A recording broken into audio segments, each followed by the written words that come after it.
Good morning, it is day 2 of the event window here at stop number 9 on the Samsung Galaxy World Surf League Championship Tour, the Quiksilver and Roxy Pro. And you are watching Dawn Patrol. I'm Ronnie Blakey, thanks for tuning in. We have a big show for you today. First up, we're going to be having a look at the likely locations for this year's event, and then we're going to have Tom Curren, the 3-time world champion, with us on the show. A little later on, we'll have a look at the men's Jeep leaderboard and also have a look at the title race unfolding on the women's side. So stick around for all of that. Right now, though, a pleasure for me to welcome Ross Williams to the show. Morning, Ross. Morning, Ronnie. And Strider Wazalewski. Morning, Ron Dog. How are you, boys? Good.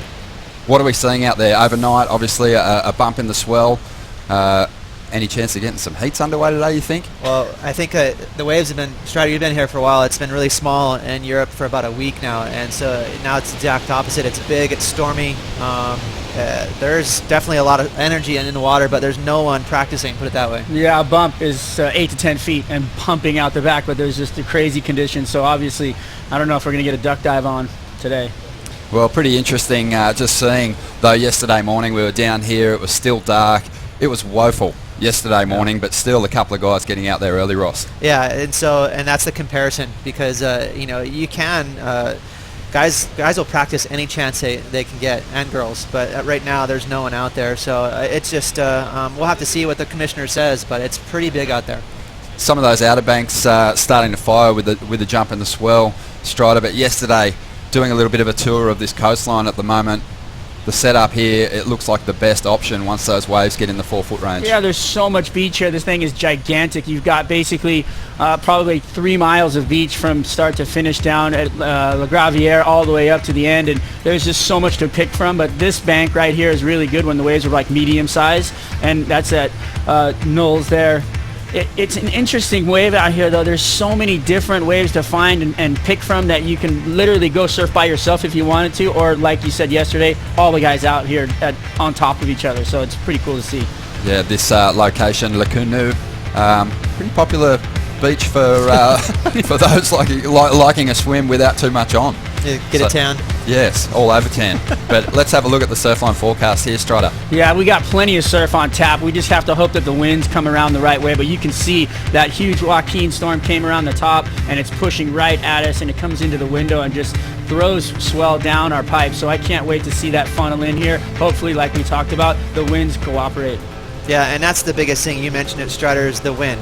So, we're talking about the size and how it can be tricky when it's big, but if it's offshore, it's game on. But because the initial burst of this swell came with the onshore breeze, that northwest wind, it's really messy. So as soon as that wind drops off, which it's expected to, you can see it there, that wind was meant to drop off even as early as this afternoon, the conditions are really going to clean up. But it does rise all day. I mean, look at the size of the swell, 8 to 12 feet towards the end of the day, and then it backs off again. But look at it, we got consistent surf all the way through the weekend. So hopefully, as that turns around, the winds go offshore, we'll see a lot of surfing get underway here. Pretty exciting just to see that swell. I mean, this place serves up some of the best beach breaks in the world, Ross. It really does. And here's the cool thing. It actually reminds me a bit of where I'm from in Hawaii, where you have to bring your mental game to France. It can really serve up punchy, heavy beach breaks or rippable lowers type of waves, and you have to have that frame of mind to be flexible, because you just don't know what you're going to get. You got to adapt. Well, let's find out if we are going to get heats underway. We'll check in with Chelsea Cannell and the Commissioner, Kieran Perro. Thanks so much, Ronnie. Kieran, I know that you had a bit of a difficult decision this morning, because while things aren't desirable right now, you were hoping that they might pick up into the afternoon. Will we see heats get underway later on? Will conditions clean up for us? Yeah, it was a call that we needed to decide whether to come back later and hope that wind might drop off. Right now it's pretty strong onshore. The swells come up huge overnight, so a lot of swell. Right now the winds aren't great, so we're not going to come back. We're expecting it to stay pretty strong throughout the day, so no need to get everyone back here later on this afternoon. We'll come back tomorrow morning. We're expecting the next 3 days to be really good for conditions. Swell might come down a touch, but this bank's looking great out the front, and we should have some really good barrels. So bummer, because we're off for today, but like you said, the next 3 days look really good. And you guys aren't going to want to go anywhere, because next up, Pete Mel is going to have 3-time world champion Tom Curren on the show. You won't want to miss it. She's so good.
And welcome back to Dawn Patrol as we get to introduce a legend of our sport and one of my mentors. I always looked up. I always put that forearm emulating your style. Tom Curren, 3-time world champion. What brings you here to France? Besides we've got a couple surfboards here, but ultimately you've got a long history here in France. Yeah, I'm here on a couple different reasons. I was here visiting the kids, and also Morris Cole is launching this retro model boards, so I came over here to join them in that, and then hopefully getting a lot of surf. I've been traveling a lot, but I haven't been getting that much surf yet, so hopefully get some surf. And I'll tell you, I mean, with your history here at France, is there any favorite moments do you have back in the history of all these years you've been coming? Yeah, we had a lot of, days when we'd be surfing the contest, we'd like this, and, we had, limited schedule, and I'm looking at the waves now, and it looks like it'd be kind of fun to watch the contest now, but obviously it's going to be better later. And you said you're working on a project with Morris Cole. I mean, you've been riding Channel Islands, and can you give us a little bit of the story of how you ended up transitioning that year in 1990 when you ended up riding these Morris Cole boards? Yeah, there was a time around the late 80s, early 90s. I was staying a lot more in France, and I've been working with Al for so many years, and Morris was over here surfing and testing boards, and there was a period there where I had like 4 or 5 really good boards from Morris, and some of these are the boards. This one here is the 7.3. This one's a really good one, but this 7.3, I think you could probably surf it out here today. Pretty good. And I mean, with this design though, this was something. I mean, everything's been done at some point and cycled through. I mean, but this was a design that was kind of at the forefront for you, especially when you came back from. You actually won the world title coming through the trials through each and every year. I mean, each and every event, which is a challenge in itself. But what was the difference in these boards that you were riding at this point in time? These boards are really kind of a lot narrower, and they have what Morris has called the reverse V, which is basically a V through the whole board, and then through the fins it's just a bit flatter, and that doesn't quite go into a concave. But they were good, because at the same time there was a concave thing going on a lot, some of the real deep concaves, and so that's just I think a different kind of board for different kind of waves, and it's interesting to see what Morris is doing now. He was, we're kind of... It's like the complete opposite, right? Exactly. He's doing really extreme concaves. So I think sometimes you want the concave, sometimes you want V bottoms. So. And this one has the forward V and the reverse V, meaning that the V is actually through the front of the board. Which what was the real difference feel when you were actually riding these boards? These ones, they're longer, but they just were real loose, and they transitioned into turns a lot easier than with concaves, where I think concaves they just really want to hold, I think. But I could be wrong about that, actually. That's funny, because it's surfboards, right? And then every board's a little bit different. I mean, we have that shot of you at Backdoor, and you're riding a really big board, the 7.8, which is this size board here at Backdoor. Nowadays they're riding 6.6s, and this is a 7.8. What made you ride that board at that time? Actually, that wave was like an in-between wave. It was a really good solid day at Backdoor, and I got there late, and I just picked out that little wave and did a little cutback, and Tom Survey, the photographer, pretty much, got some mood thing there, and of course the board is 7/8, but and then just it's a great board, And I got to ask you about like these days, and what your interpretation. I mean, you get to watch the events. What's changed in your mind? What has exponentially changed? Well, I think the performances have they've gone above the lip. I think that's a major difference, and I think a lot of it's kind of the same. Boards have changed. I think I've been really interested in seeing what the boards are like now, and there's a lot of new innovations I think as well, and a lot of people are surfing on really different equipment, so I think that's going to come into play again, more so. And what's your favorite thing that's been happening? We've got a mix of everything, so ultimately what do you like watching the most?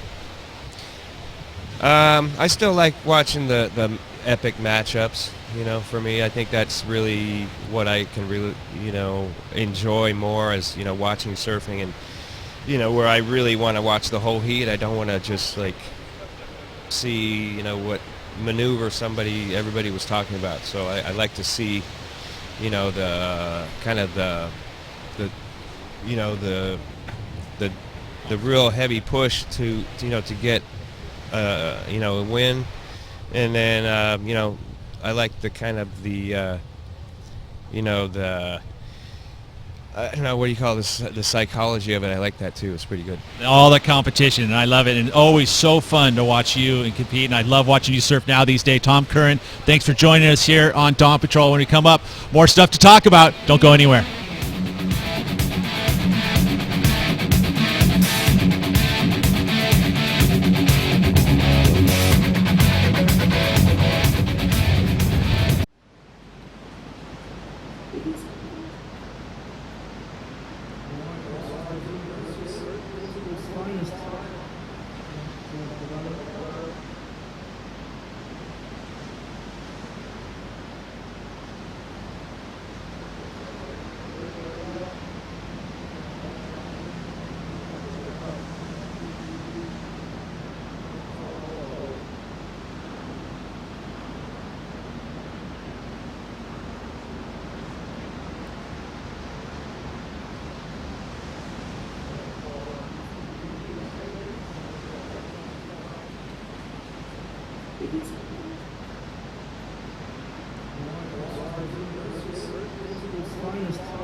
Welcome back to Dawn Patrol. How good was it to have one of surfing's immortals, Tom Curren, talking on the show with Pete Mel in that last segment? Ross, you look like you're enjoying that. I've always been a major fan. My whole generation, all the dudes from the 90s grew up watching every single minute of Tom Curren on VHS tapes, just burning a hole through those tapes in our VCRs. But he was such a pioneer, not only with style. Everyone tried to mimic his style. We even heard Pete Mel saying that, but he was also the pioneer for equipment. We talk so much about how Kelly Slater has transcended equipment, but so did Tom Curren. Remember, he rode that 5.9 and huge Indo back in the day, way before it was cool to ride short boards. Yeah, that's where Kelly Slater probably, he pulled that page out of his book. You're always watching somebody else. Somebody else has already done it. It's just how you're going to do it. And obviously Tom Curren set the bar early, and I was lucky enough to grow up in California and watch him surf the point breaks and just froth on the beach. You're just sitting there drooling, watching that style and his hands and his body torque and everything about it. I mean, it's amazing to watch somebody like Tom Curren surf the beautiful point breaks and then comes over here and crushes. Everywhere he goes, he crushes it. But I think the interview was awesome. The most amazing part to me was Peter Mills' fanny pack. He was wearing that in the whole interview. It was great. Well, one of the big things about Tom is he's still a huge fan of surfing. We heard him say he loves watching the tactics and the psychology of heat surfing unfold as much as he does the performances themselves. And that's very interesting. And we have some huge heats coming up in the first round of the Quiksilver Pro. Obviously some title implications, Ross, but one of the bigger heats for me is just the names in Heat 3. A really cool psychology, the headspace for that heat, and also it kind of it's related to Heat 4 in the women's. There's Owen Wright, Sebastian Zietz, and Dane Reynolds. I mean, you have 3 total different headspaces there. Dane Reynolds has nothing to lose. He's here, just having a shot here, being a wild card with Quiksilver, and then Sebastian Zietz sitting at 22, so he's right on the cut line. He's got all that in the balance, and then Owen possibly going for a world title. So a really cool mix of headspace. That is, I mean, those are obviously. I want to see Dane. He's had a great event here before. I'd love to see him come back and have another one, kind of spoil a few runs for people that may, think they're going to be on their way to a world title. It'd be great to see him get in the mix and shake it up. I also can't wait for Heat 8. Heat 8 with Jeremy Flores and John back in the mix, and he's won here last year. If he could defend a title, it'd be awesome. It sure would. Well, we mentioned those world title implications. Obviously, Mick and Adriano coming into this one in the top 2 spots. Let's see what their thoughts are going into event number 9. For sure. I think it's always crucial to get results. I think you sometimes you can put too much pressure on yourself or not focus enough. But, I think once you come into these back ends, you sort of know what's up for grabs, and it's almost there, but in saying that, there's still so much more surfing to do, and 3 events, anything can happen, and you can go from hero to zero really quick. I'm trying to fight my first world title. He got 3 already, so he's more deserving than ever to earn the yellow jersey, and I'm not feel bad for that thing. He just killed the last event and deserved to be in the front row. And the only thing I need to do is work hard and see what I can do here in France. Pretty interesting coming into event number 9. Mick Fanning, he had one of the greatest comebacks in competitive surfing history, going into Trestles back in 2009. I think he was in 8th position, climbed the ratings, ended up winning in France, winning in Portugal, and getting the win from Joel Parkinson at the Pipe Masters. And this year he comes into this event in 1st position, so would be feeling quite comfortable, you'd think. What's so great about Mick Fanning is obviously he's strong in Australia. Bells, he always smashes it, but and I don't know what it is about Europe, but he comes here. I think it's basically his headspace. He is so strong. You could even see in that interview just his eyes. The body language is very confident. He's not second guessing himself, and that means a lot, especially when the conditions are so unpredictable in Europe. That's kind of Mick's thing. He's so good at adapting in all conditions, and it's the reason he's the most winning surfer here in Europe. Just the Iceman. I mean, you can see it in his eyeballs. He's just like ready for anything that comes at him, and he's just so settled and knows exactly what he needs to do to take this thing out. And it's just going to be hard for somebody to catch him. It is. Well, earlier on we spoke about the likely bank that will be surfing here at the Quiksilver and Roxy Pro. Let's have a closer look at it now with Jeremy Flores.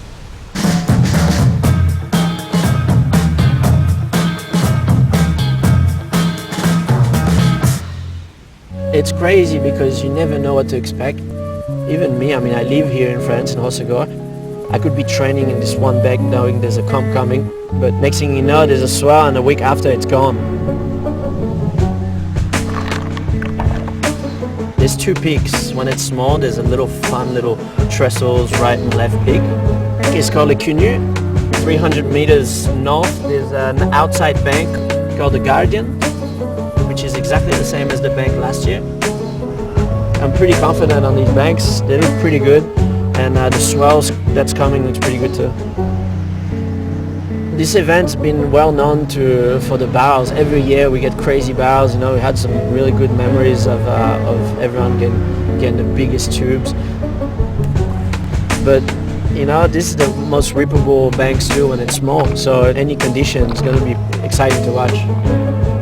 Those two banks I just explained, we might not even be surfing them in the comp. Who knows? If there's a better bank, not more north or more south, then we're out there. For me, I mean, this is the hardest event on tour. That's what makes it so special too.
Welcome back. You are watching Dawn Patrol. Perhaps the biggest story coming into event number 9 is, of course, Courtney Conalog's chance to potentially win her first world title. If Carissa Moore is knocked out before a 9th place finish, then Courtney, she can take it if she gets the job done and she wins this contest. It's big news for Courtney, of course, who has been pegged for a long time, Ross, to really challenge for that title. The good news for Courtney, obviously she's got to work left, and she'll need Carissa to get 9th or worse here, which is pretty slim to none for that to happen. But Courtney is a monster in big, punchy beach breaks. So I think for her, the bigger, the messier, the more it's to her advantage. You know, growing up in Huntington, she's used to these kind of conditions, Strider. She is, and Strider, we're going to get some reactions to these interviews in a moment. Courtney Conalog and Carissa Moore heading into what could be a world title showdown right here in France.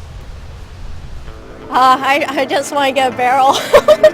I'm really excited for the swell and can't wait. The sandbars look absolutely amazing, so I'm just rubbing my hands waiting for that morning when we show up and it's like offshore and just perfect. For sure. I mean, I've had some really amazing surf sessions here in France, and I really like the beach breaks. I have to admit they're really challenging and sometimes hard to adapt to. So, I mean, I didn't grow up surfing beach breaks, so they're pretty challenging for me, but I'm looking forward to stepping up and hopefully figuring it out.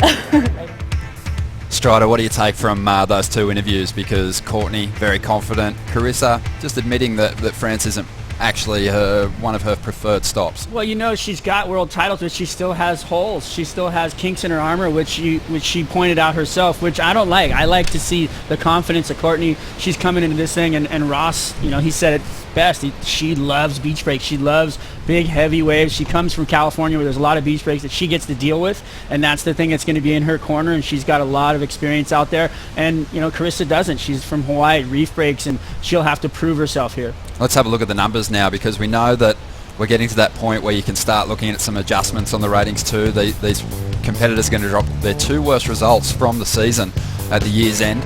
But at the moment, Courtney out in front. Yeah, and so right there you can see Carissa's in second, but she's got 2 ninths. So when you chuck those to the side, look what happens. Boom. She gets shifted straight to first place. So, and you know, frankly, we've been talking about it a bit, you guys. I like it. It allows you to have a slip up here and there, be a little more volatile, grab the wins. The wins is what it's all about. Yeah, you know, not being on tour ever, I'm like I just want to see every event count. And with you being on tour, you actually get to feel that ability or that chance to go out there and do something crazy and actually, you know, let it go for a little bit and not have to be so super consistent all the way through. Yeah, I think it just allows you to, it's kind of like the microcosm of the top 2 waves instead of top 4 way back in the day. And rather than chipping away at 6.5s, go for broke, get the wins, and, you know, allow for a little more exciting surfing. We've already discussed it a little bit, but for me, I think Courtney has to make a move here. She has to get a big jump on Carissa before that last event. Even though she performed well, Carissa was so dominant at Maui last season. That wave is tailor-made for her. And Carissa has Stephanie Gilmore and Sage in her heat in Heat 4, which is a really cool matchup. But yeah, Honolulu Bay, Carissa Moore. Whoa, hey, I got excited. Hey, we're on the edge of our seats here with this world title race starting to intensify. Well, make sure you check in tomorrow morning for Dawn Patrol kicking off at 8 a.m. In the meantime, check out worldsurfleague.com. Some fantastic stories and features you can get into right there.